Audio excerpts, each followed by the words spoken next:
Okay, so we're talking about X and Y intercepts. There are other types of intercepts when you start getting into like really higher level maths. You actually have Z as well. You have three-dimensional graphs, X, Y, and Z. But we're just in 2D world. And so we're going to have just X and Y intercepts. And so this is part of like the graphing that you're going to be doing. You do it in the last mini assignment. And we're going to be doing graphing next week. We'll be doing graphing in week 6. We'll be doing graphing in week 7 and week 8. And we're looking for intercepts in week 5. You'll be looking for them in week 6. You'll be looking for them in week 7. So you're going to see this again. So it's one of those things that it's like, okay, we're going to introduce it to you, but don't forget it because it's going to be popping up again. So first, before we talk about what intercepts are, just a kind of overview of what we're graphing. So we graph in what is called the rectangular coordinate system. And it's called rectangular because it basically forms rectangles when you connect your points horizontally and vertically to what we call our axes. So we have our horizontal, which is the x-axis, and then vertical is the y-axis. And so it forms rectangles when you plot points. And our points are they're called ordered pairs. So you've got two numbers and it's always alphabetical order, X and then Y. It is also called the Cartesian coordinate system because that's named after Rene Descartes. I think he might have been the one to kind of name the system or start using it, which is why it's named after him. Now we have what are called quadrants because there's 4 parts of the graph. Quad means 4. And we number them in counterclockwise, which is very strange, but it sort of makes sense because we start with where our X and Y are positive because that's the most natural place to start. Real world, you're usually working with only like positive values. And then we go to the left where we have X values that are negative. Because if you're thinking about when we have number lines, we're usually only looking at X and we got positive or negative X values. So it kind of makes sense that then you're moving over to the negative X. Then we continue going counterclockwise. And so quadrant 3 is where all of the numbers are negative. And then quadrant 4 is where your X is positive and your Y is negative. So this is just a graphic showing where the rectangular comes from because you can see that it actually forms rectangles when you're connecting the points. And so the points are called ordered pairs because they're pairs of numbers and they have an order, alphabetical order, X first and then Y.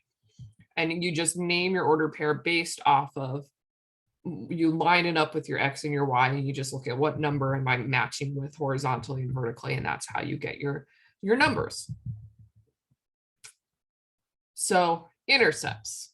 So an intercept is where we intersect the X or Y axis.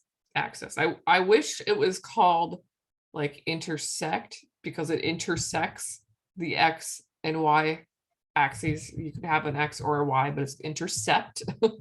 So the X intercept is where it crosses the X axis, the horizontal axis. So it has an X value, but the Y value is 0. So if I can get my pen working. We've got our graph here, and I'm going to just kind of do a graph. So our x-intercept is where we intersect with the x-axis. So the y value is 0 because if you go across to y, it's not up or down on the y-axis, which is the vertical axis. So it's not moving up or down or any. So the y value is 0. And so your ordered pair is whatever that number is on the x, comma 0. The y-intercept is where it intersects with the y-axis. So it has a number for y, but the x is 0 because you're not moving left or right. So that is where your x is equal to 0. And your ordered pair has a value for y. So when you're finding your intercepts, you're looking for where they cross the x and y. and the X crosses the X, the Y crosses the Y, but it's the opposite letter that is 0, because the X-intercept has Y being 0, the Y-intercept has X equal 0. So these are special. We're interested in intercepts in real world because if you have a graph that represents things depreciating in value, the X-intercept would be when the value is 0. So you might want to know, well, how many years is it going to take for this like maybe this car to be worth nothing? And so that's the X-intercept. So you might be interested in that X-intercept.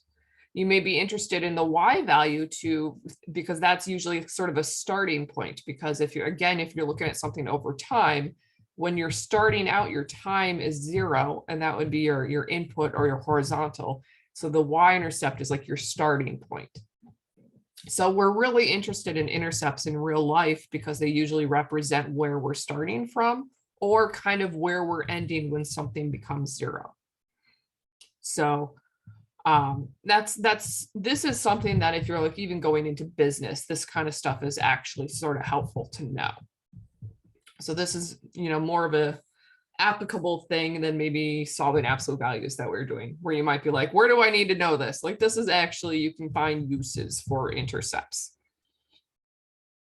So we're going to start by just looking at graphs and then finding them graphically. So when you have a graph, you basically have to estimate where they are because you don't have an equation to find the exact value.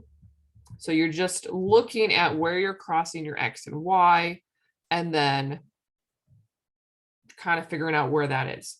So our X-intercepts, if we look at the one on the left, we've got a circle here. So I usually abbreviate the intercept as int rather than spelling the whole thing. So we've got 2, and you can have no X-intercepts. You could have 1 X-intercept. You could have 2 X-intercepts. You can have as many X-intercepts as you want. You can't have negative numbers of them because we're like, but you can have 0 to however many. So we've got 2 points here that are on the X-axis. So there's 2 X-intercepts. And so you're basically looking at the ordered pairs. So on the left, we have an X value of -16, and then the Y value is 0. And then we have one at 4, and then at 0. Now, and we usually write these as ordered pairs. And in ALEKS, if it's asking you for the intercepts and you do not see the parentheses option, or it won't let you type in parentheses, then what they want is just the X value. So you would put like -16, or you would put 4, or you would write like an equation if they give you the equal sign.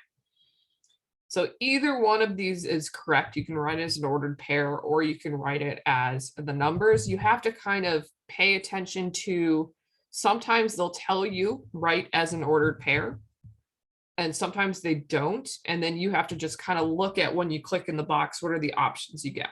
So if they don't give you parentheses, then just type in the number. And if you see an equal sign there, then they're going to want you to type in the equation. So you have to kind of look at to see what options they give you, so you know how you're supposed to type your answer.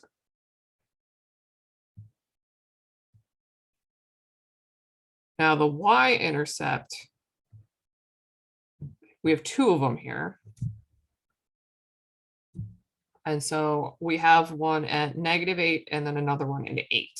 So that's the Y value, which is the second value. So these are going to be 0, 8, and 0, -8. Or you may write it as Y equals 8, Y equals -8. So when you're looking at a graph, you're just kind of looking, where am I hitting on my axis, my labeled axes, the X or the Y, and then you're just kind of reading that ordered pair. So finding them graphically is not bad. It says estimate because if you're given a graph, you're kind of assume that it's going to be a whole number, because we're not going to give you a graph where you have to like estimate some weird decimal, because you'd be likely to get that wrong. There's, if I had to, if it was like, oh, it looks like 2.5 and then it's actually like 2.495 or something like that, like we're not going to do that to you. So if you see something that looks like it's halfway between, then it's going to be halfway. We're going to try to keep the numbers at nice numbers. So on the right here, this is a horizontal line. And if you look at the what we have plotted, the blue line, that is our graph, it never crosses our x-axis. So you have to kind of look at like, where is the x? And our blue never crosses it. So we have no x-intercepts. So this is a case where they don't exist. So you don't have to have an intercept. It's possible that there isn't any place where it crosses. But we do have a y-intercept right here at 1. And so that would be 0, 1, or it would just be y equals 1. And when you have a horizontal line, it just so happens that the equation for that line is also how you would write your y-intercept. So the equation for a horizontal line is y equals whatever number, whatever the y-intercept is. So if you went into Desmos and you typed y equals 1, you would get a horizontal line going through 1 on the y-axis. Are there any questions on these two examples? No, ma'am. Okay. So here's a couple more. So on the left here, we have a vertical line. So this vertical line does cross the x-axis here. So it crosses here at -2. So your x-intercept, we just have one of them. It's at -2, 0. Or you can write it as x equals -2. But we don't cross the y. We're not touching that at all. So there is no y-intercept in this case. And so this is a special thing with a horizontal or a vertical line. When you have vertical lines, the equation for a vertical line is actually the same as the equation for the x-intercept. So if you typed x equals -2 into Desmos, you're going to get a vertical line through -2. So horizontal and vertical lines are special where they do not have both an x-intercept. So one generalization is that with circles, you usually have 2x and 2y intercepts, though it kind of depends where your circle is located, because your circle could be located where it doesn't touch anything. But you usually have 2 of each. Horizontal and vertical lines, you're going to have one intercept only, and it's either going to be x or y. Now on the right here, we have sort of it's a parabola, it's like a tilted parabola. And we have basically just one point that we're going through here, which is the origin. So our x-intercept here is the origin, which is 0, 0, or you would say like x equals 0. But that's also our y-intercept, because that's also where we're hitting on the y. So in a special case like this, your x and y intercepts are exactly the same. They're both at 0 because it's going through the origin.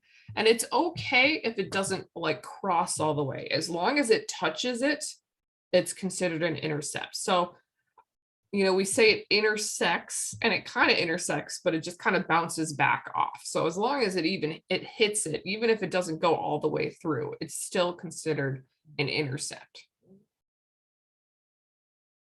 And so the graph on the right has one x-intercept, one y-intercept, but it's the same location for both because it's going through the origin, which is special. there questions on these two graphs? So on the right, when it has a inverse like that, that both origins are zero, is there a special term for that? Or is Nope. just Nope, special name. It would be nice if it does, but it does not. And yeah, Georgia has said that the touching versus crossing will be key later on. So in week 6, when we start talking about polynomials, and there's these things called zeros, which are basically the x-intercepts, we do care whether it touches or whether it crosses, because that's something called multiplicity. So you may want to put a little note here that you'll see this again in week 6, where we will go a little bit into detail about whether it bounces off the x-axis or whether it's actually crossing the x-axis, because that does actually have a different name. As far as not a different name, it's just a different property about the number, I guess. So in this case, 0, 0, this would actually, the term of multiplicity that I just mentioned doesn't apply in this case, because it's bouncing back the same direction it came. And so this is something that, this is what's called, we have these things called functions that you're going to learn about next week. And this one on the right is not a function. And so it doesn't get to have some of the terminology like multiplicity that we talk about, because we're usually interested in functions because there's more properties about them that allow us to do things. And something like we have on the right, which is not a function, it kind of throws a wrench into real world situations when you try to use it. And so we don't study those as much. Any other questions?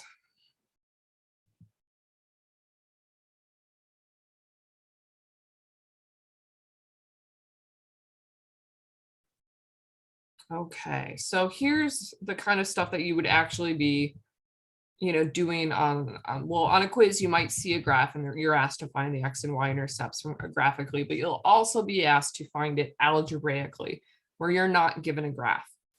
And so you need to actually show the work to find x and y intercepts, but you can check your work using Desmos, and we will do that. So I can show you how you can check your work to make sure that you have found them correctly. So when you're given a equation to find the x and y intercepts, you basically are setting the other variable equal to 0. So if we want to find the x-intercept, we want to solve for x. So we're going to make y be 0. That's part of the definition of the x and y intercepts, is that the other variable is 0.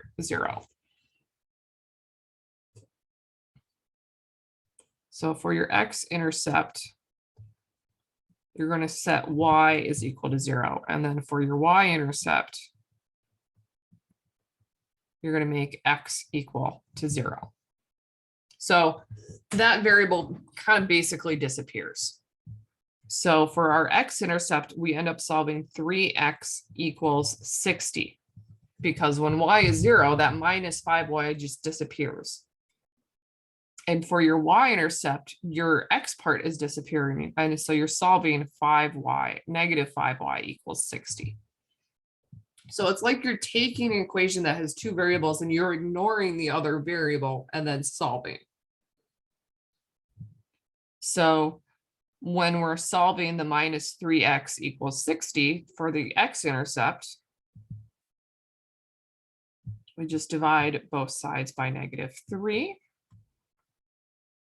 And we get x equals -20.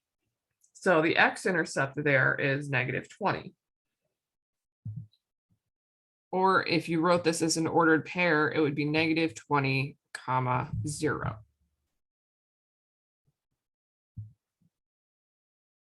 Now for the y-intercept, we're solving for y here, so we're going to divide both sides by -5. And we get y equals, I'm pretty sure that's -12. I should double check my math just to make sure that I have, yes, -12. So we get y equals -12. So that is our y-intercept. And so the ordered pair would be 0, -12. So x and y intercepts of an equation like this. So this is an equation for a line. It has no exponents. So if you have an equation, there's no exponents on your variables, it's going to be linear, it's going to graph a line. And it's really nice to find the intercepts for a line because it's easy like this. And it also makes it easy to graph. If you were to graph a line by hand, it's quick to do it by finding the intercepts, because then you get two ordered pairs and you just connect the two lines or the 2 points, and that will give you your line. I see that this was enough for Shannon to get the problem on the homework that she got stuck on. So that is good news. So I'm going to bring up Desmos here so you can see how you can check your work. So you're going to go to the graphing calculator. So what I recommend to do to check your work is to first type in what you got for your intercepts as ordered pairs. And if you want, you can even label them. So this is the x-intercept. And then I can type in my y-intercept here. So I don't see them because my graph is only giving me to 10. So I can use my scroll wheel to zoom out so I can see them both. So you can see I've got my x-intercept and my y-intercept that I've just kind of labeled here. So to check whether we found those correctly, you just type in your equation. So we had -3x minus 5y equals 60. And then you see that it actually goes through those 2 points. And so that's how you know you did it correctly. So if you had made a mistake, like let's say we did our math and for whatever reason, I said 60 divided by 5 was 20 or something like that. So if I had done the math wrong, then I would have seen, well, my point is over here, but it's not on my line. So that means I messed up. Because you want it to, whatever your equation is, to actually go through where you found your intercepts. And you can also check if you click on your equation, the line that in this case, if I hover, it tells me that ordered pair. It says, okay, the y-intercept should be 0, -12. So Desmos is nice because any equation that you graph, it will tell you what the intercepts are. But you also need to know how to find them by hand, because if you get an intercept that's like a fraction, Desmos is going to give you a decimal version where it rounds and you want the fraction version. So you do need to know how to find it by hand. But you can check your work by just typing in the equation and then kind of clicking on it and hovering, or you type in your points and then making sure that it actually aligns with our graph, our picture that we have here, to make sure that you've done it correctly.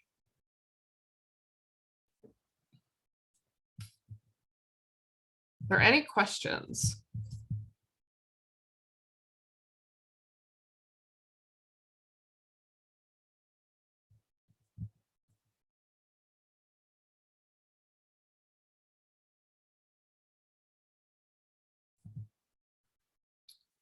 Okay, so this is kind of like what you would see. You would see something, you may see something like this on the midterm, where you're going to get like a quadratic and you might need to find the x and y intercepts. So what we saw was something that was a line here. As soon as you have something squared, you have a quadratic. And so that means that's why we have to know how to solve quadratic equations, is because to find the intercepts, you're going to have to solve a quadratic equation here. Now, the rules are basically the same for your x-intercept. Your y is equal to 0. And for your y-intercept, your x is equal to 0. So the basic rules are the same. And yes, Tiffany, this is the same concept as what you did in 104. So 104, right at the end of the course, like in week 7, you talk about X and Y intercepts. So this is the same thing. In 104, we looked at only lines. Now we're looking at things that are not lines. We're expanding that out to other types of graphs. So here we've got a quadratic. So for the x-intercept, your y is equal to 0. So that minus y disappears, and we're really looking at x squared equals 16. To find the y-intercept, your x is disappearing. So we have x squared, but now that's 0.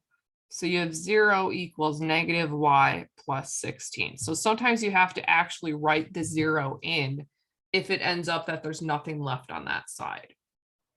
So we made our x 0, which means x squared is 0 because 0 squared is still 0. So anything with x disappears. And so we end up with only 0 there.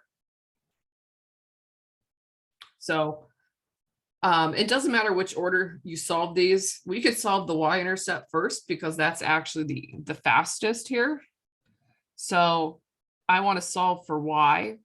And the easiest way to do is to add y to both sides rather than moving the 16. And that would give you y equals 16. So we have one y-intercept, which is at 0, 16. Now the x-intercept, this is where you need to know how to solve quadratic equations. So sometimes when you get something that's squared like this, you might have to factor and, get one side equal to 0, factor, solve that way. Sometimes if it doesn't factor, you might have to use the quadratic formula. In this case, we can solve by taking square roots because we don't have another x term to worry about. So this one's fairly simple to solve. All we need to do is take the square root of both sides. But the tricky thing is to remember that when you take the square root, you're going to get a plus or minus. So the square root of x squared is just x. It's one of the reasons why we had to, learn about radicals. Then we get a plus or minus, and then the square root of 16 is 4. So we get plus or minus 4. So this gives us two answers. We have x is equal to 4 and x is equal to negative 4. So we have two x-intercepts, but only one y-intercept. So we have an x-intercept at 4, 0 and at negative 4, 0. And then a y-intercept at 0, 16. So we can check our work with Desmos. So I'm going to keep these labels. I'm going to just change. So my x-intercept is 4, but I have a second x-intercept of negative 4, 0. So I have to make a second point here. I'll turn that off while we're doing this. Our y-intercept was 0, 16. So I'm just going to change that to 16. And then our actual equation that we got, that we're given that we have here is x squared equals negative y plus 16. And so now you can see that our graph is going through all 3 points. So we've got two x-intercepts. You can see that's where it's crossing on the x-axis here. And then we have one y-intercept up here. And so now we've just kind of verified. And yeah, this is when you have x squared, you always end up with like a U shape. It's called a parabola. So it's usually going to go down or it's going to go up. And some uses, where you might come up with something like this is like this looks like the shape of an arch. So if you were designing an arch, maybe you might want to know where the intercepts are because that's where it hits, like it kind of tells you how wide it is. If you're at the center of the arch right here, and then at one end is at 4, the other end is at negative 4, that tells you that the bottom of the arch is like 8 feet wide or something like that. So you can take a shape like this and you can connect it to something in real life and you can see the intercepts. Okay, that's telling me how wide if I find the distance between those two. The y-intercept is actually telling us how high this is. It's 16 feet high if my units are in feet. So these equations, these values, these intercepts actually have use, you know. So this is an example of an arch. This kind of shape also happens when you have you're having something high in the air and you're dropping it. Like if you're at the top of a tower and you're dropping something over the edge of the tower, the formula for something that falls makes this same shape. So this could also represent that at time 0, you're starting 6 feet high or 16 feet high. And then the object, when it hits the ground and it's 0 feet high, it's like 4 seconds. So that's another interpretation of an equation like this, is that this sort of shape comes up with things that are falling from the sky or projectiles. We're going to see in one of our later discussions that a quadratic shape like this is the equation for it is a projectile. So like if you're throwing a ball up in the air and then it comes back down, or we're going to be hitting a baseball, you know, it makes this kind of shape. Where your intercepts are kind of affects how wide it is and what the shape looks like. Your height might change, your y-intercept might change. Yes, yeah, Newton's apple, actually, it's very much related to that, because the formula for dropping something from up high, actually that formula has gravity in the formula baked in.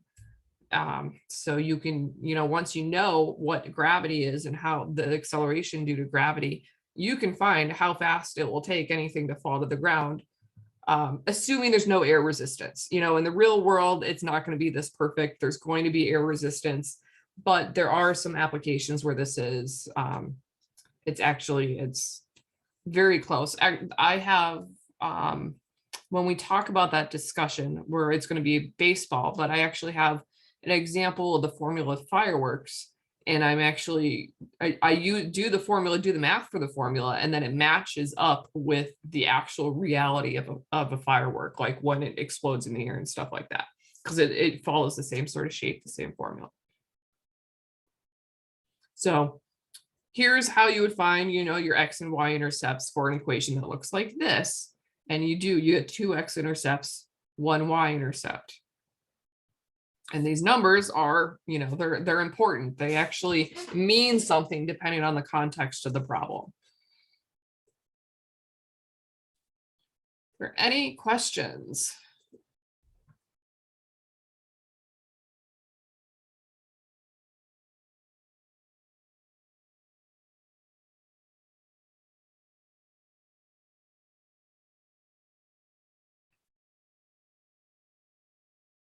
Okay, so I've got one more example, and absolute value, because we can find x and y intercepts of graphs that have absolute values.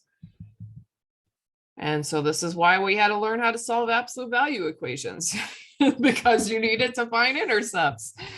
So, but it's the same rule. So our x-intercepts, y is equal to 0. And then for the y-intercept, x is equal to 0. So I like to always write down what is equal to 0 so that I remember. So for the x-intercept, y is equal to 0. So instead of y on the left, I have 0. So I have 0 equals the absolute value of x plus 4 minus 3. Then for the y-intercept, x is 0. So we end up with y equals absolute value of 4 minus 3. Because that x disappears, so x plus 4 would be 0 plus 4. So it's just 4 inside the absolute values. So the y-intercept is, once again, the easiest to find in this case. And most of the time, the y-intercept is the easiest one to find. So all we need to do is do the absolute value of 4, which is just 4. You know, you're just going to have 4 there when you take that absolute value. So you get y equals 4 minus 3. and you get y is equal to 1.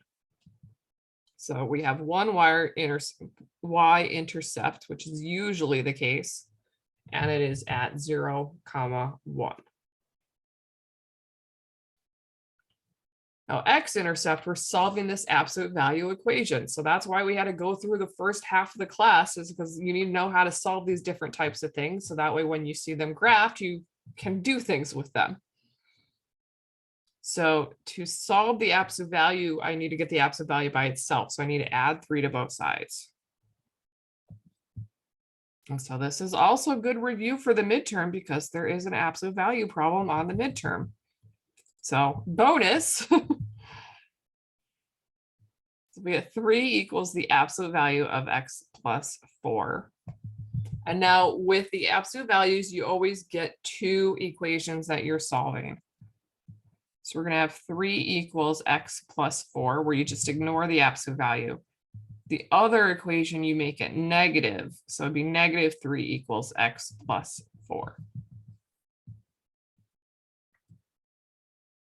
And then you solve these both for x. So we're going to subtract 4 on both of these.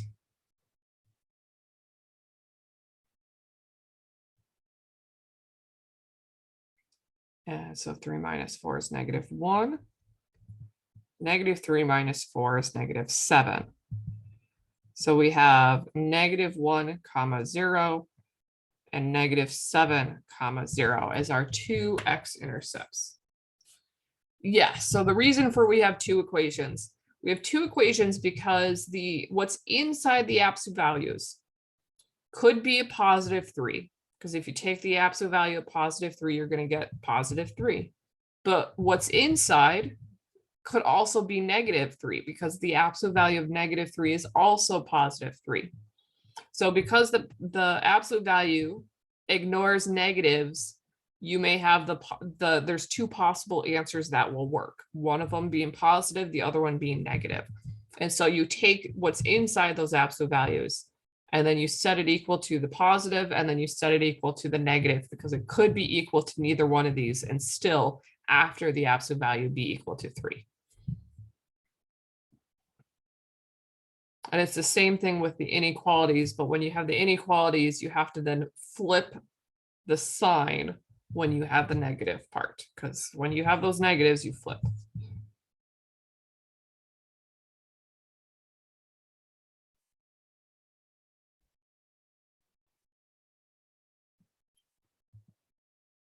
So I'm going to graph this one as well, so we can check our work. And once again, we have 2 x-intercepts and 1 y-intercept. So let's see, our y-intercept is 0, 1. X-intercept, we have one of them at negative 1. The other one is at negative 7. So this is what it's looking like so far. And you might think just by these, you might think, well, what kind of shape is it? Because it looks like it's just going to kind of make a weird little L here. And Desmos, it's free on the internet. So you just type in Desmos into like Google or something and you can find it. And so I recommend using it to check your work on the final or on the midterm when you get to the graphing part. Or if you're running out of time, you might want to use Desmos to make sure that you have enough time. So now I'm going to type in our equation. So the absolute value, x plus 4 minus 3. And so now that I've graphed, you can see, okay, the x-intercepts make sense. Now that you see the graph, you can see actually how it goes through there. So absolute values always give us a v. And so you can see that it's going through all of these points here. So we have 2 x-intercepts and 1 y-intercept.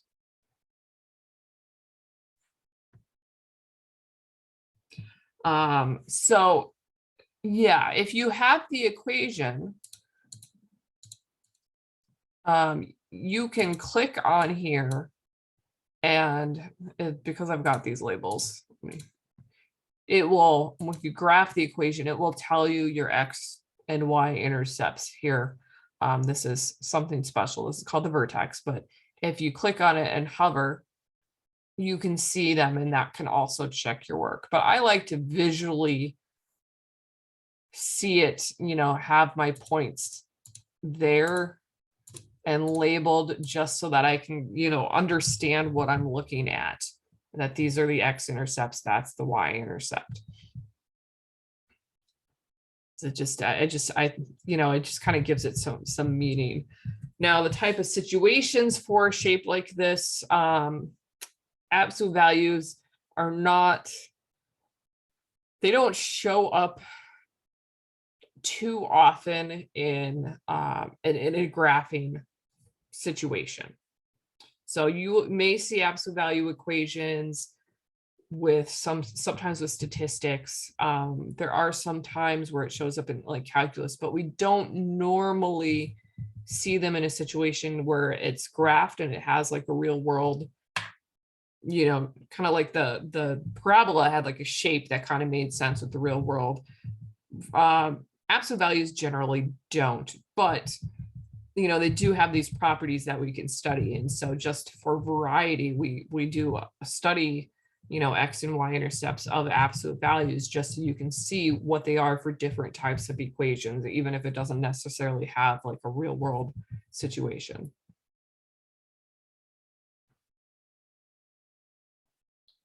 Or other questions?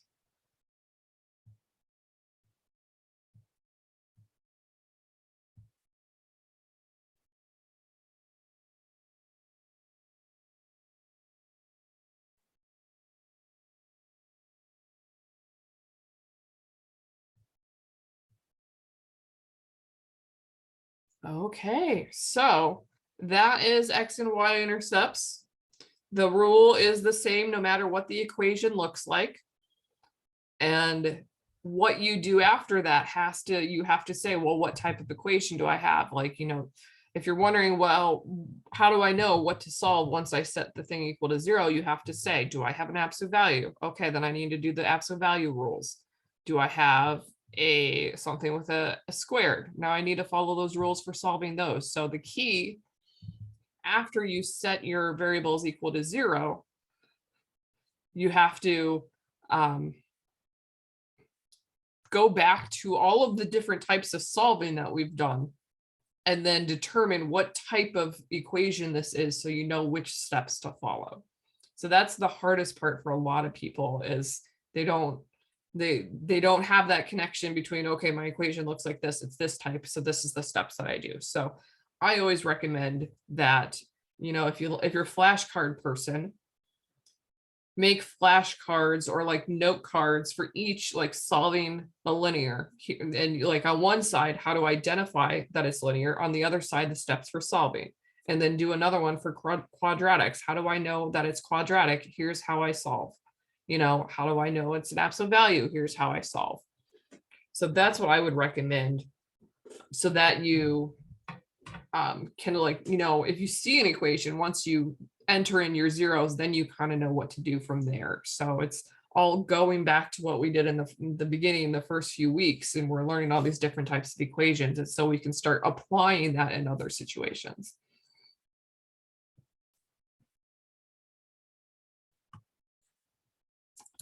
So that is it.